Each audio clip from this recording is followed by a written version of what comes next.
In this video, I am going to unbox this Dr Morepen BP monitor and show you how to use it in a proper way. Many people make mistakes while using this device, but I will show you how to use in a correct way. Here, this is the box and I am going to unbox it. Here you get a 888 battery.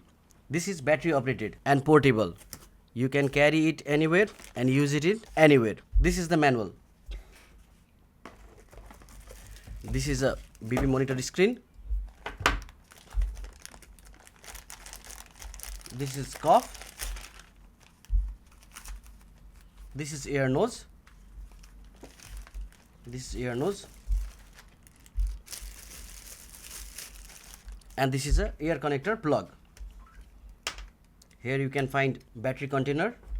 You need to keep this only AAA battery, not any other AA or other battery. I will show you how to keep this battery. Here you go. Air hose in air connector plug. This is main button. This is set button and this is start and off button. Now I am going to show you how to use this BP monitor in a correct way. 3. You need to tie this cuff exactly shown in the video, because many people make mistakes while tying this cuff.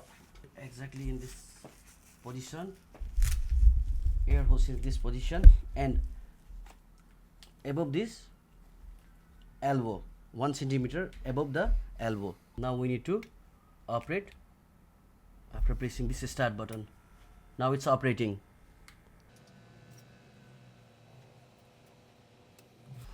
Here is the result on the screen. The upper is 109 by 62, but this shown report will be different from every individual because of weather, emotion, exercise. It also affected by the way you tie your cuff and your measurement position. So please take the measurement at the same condition and please wait for at least 3 minutes of another measurement or for another measurement. Thank you.